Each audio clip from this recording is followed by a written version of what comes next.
Célébration des légendes internationales au détriment des nôtres, nous en parlons ensemble. N'hésitez pas à vous joindre à nous et à donner bien sûr vos avis. À présent, intéressons-nous et posons-nous la question, à qui la faute?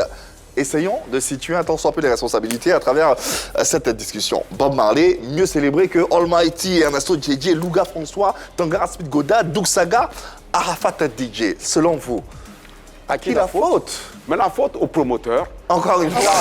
La faute au promoteur. Non. Cette fois-ci, je suis pas d'accord. J'arrive au moteur, c'est un tout. J'arrive. En fait, c'est plusieurs. Voilà, c'est une industrie, c'est ça en fait. La faute aussi aux médias qui ne jouent plus dans ce Djedje. En fait, le problème, là, ce que tu es en train d'expliquer, souvent le problème ne vient pas des promoteurs ou quoi que ce soit, il vient des fans eux-mêmes. Parce que les fans eux-mêmes, ils préfèrent des artistes qui viennent de l'autre côté que des artistes locaux. Donc, c'est quelque chose qu'on doit, on doit en parler, on doit travailler. Parce que si c'est pas eux, à ce que je sache, on chante, c'est pour les fans.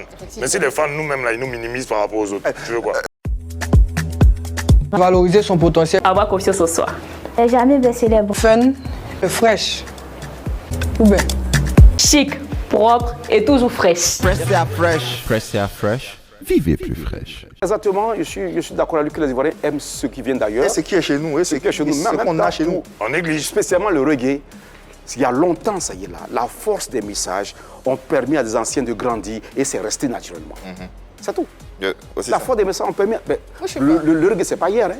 Mais aujourd'hui, les générations et des générations, les gens vont au concert, quand il y a des concerts, ils viennent. Donc, il y a un travail qui a été fait naturellement et les choses sont mises en place. L'Ivoirien, c'est qui vient d'ailleurs. Désiré et Marie-Dominique Canifrance, à qui la faute? Je ne suis pas très d'accord quand Ras Julan accuse les médias là tout de suite, parce que jusqu'à aujourd'hui, la presse continue de rendre hommage à des illustres personnes comme Louga François, comme Ernesto Djedje à travers des articles. Que ce soit faible ou pas, au moins c'est fait. Parce que quand tu dis, quand vous dites que c'est pas fait et tout, c'est fait, enfin, lapidé comme ça la presse, je dis non déjà. Ensuite, la responsabilité, moi je pense que ça incombe déjà à la famille de l'artiste. Parce que les enfants de Bob Marley ont inventé ou ont adapté la vie de leur père à travers une comédie musicale qui a eu lieu à Londres, Get Up, Stand Up. Il y a eu tellement de choses, il y a eu tellement de choses qui ont été faites, effectivement. Donc ça a commencé déjà par la famille. Je pars aussi en France où des gens ont écrit des livres sur la vie de Johnny Hallyday, avec bien sûr l'accord de sa famille. Donc je pense qu'il y a des choses qui doivent être faites déjà en commençant par les fans, comme le disait Dolidan, mais en commençant aussi par la famille, parce que c'est la famille de l'artiste qui doit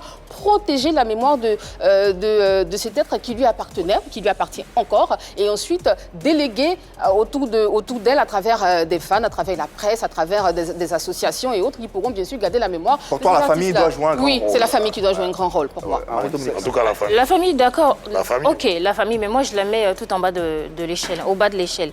Moi j'accuse déjà les artistes eux-mêmes. Ensuite je vais arriver aux institutions.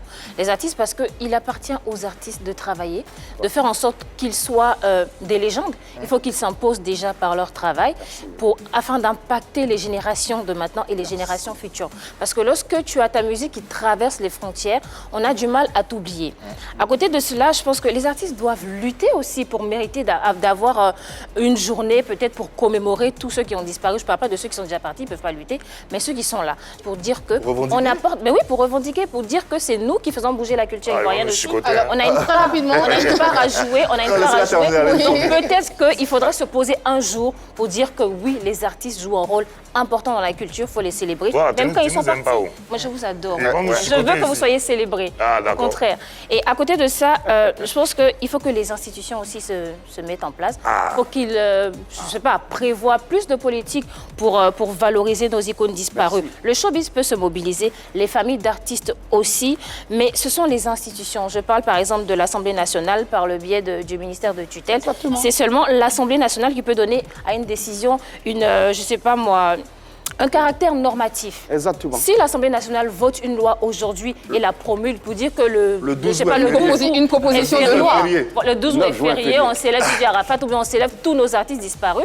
Elle a un caractère normatif. Effectivement, très rapidement, parlons d'institutions. Effectivement, je crois qu'en avril, chaque année, il y a le Rihanna Day à la Barbade. Donc c'est la présidente justement qui a décidé de consacrer un jour à Rihanna. Et c'est possible de le faire aussi.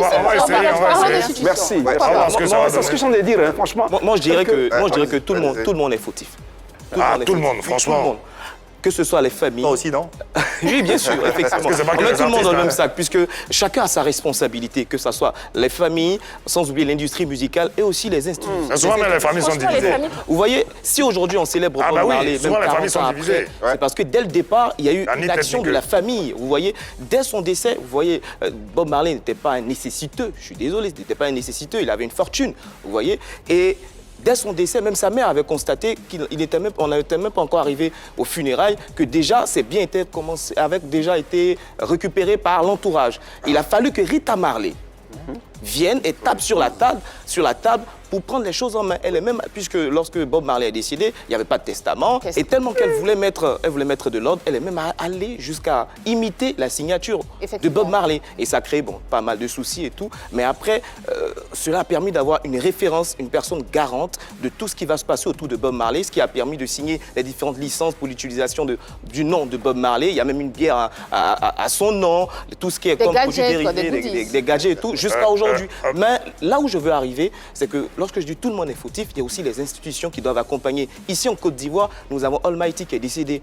Ses proches, sa famille essaie de commémorer. Qu'est-ce qu'elle peut faire, la famille? Oui, bien sûr. Il y a un album qui est sorti, il y a un festival qui est en train de faire, mais tout ce qu'il faut, il faut aussi un accompagnement envers les familles, pour les familles de tous ces défunts. Il y a Rue Tondé, il y en a plusieurs. En fait, comme moi, ça, je suis d'accord avec ce que tu viens de dire. Mais du fait que tu dises en fait que tu as évoqué un sujet du genre Bob Marley avait quand même une fortune. Il avait une fortune parce qu'il était rémunéré normalement. Mais si nous, qui sommes artistes, surtout en Côte d'Ivoire, on n'est pas rémunéré à nous aujourd'hui. Ça, c'est l'industrie musicale. Ah, mais ça, c'est l'industrie. Là, peut-être que c'est un autre sujet. Mais ça, c'est vrai, c'est pas nous. Vendu chaque année. C'est pas nous. On est tombé dans une période où il y a même la piraterie, tout ça. Ah, merci. Ah, tu veux qu'on fasse comment? Voilà, tu m'augmentes. Merci beaucoup. Donc l'industrie musicale est aussi mise en cause. Donc il faudrait que... C'est ça. L'industrie musicale ivoirienne. Moi, je suis d'accord même avec MD. Il faut que nos institutions, réellement, c'est ce que je voulais dire, que pas des politiques, c'est eux qui dirigent tout. C'est à eux de réorganiser tout ça autour de nous et puis les choses. Mais ça a déjà commencé.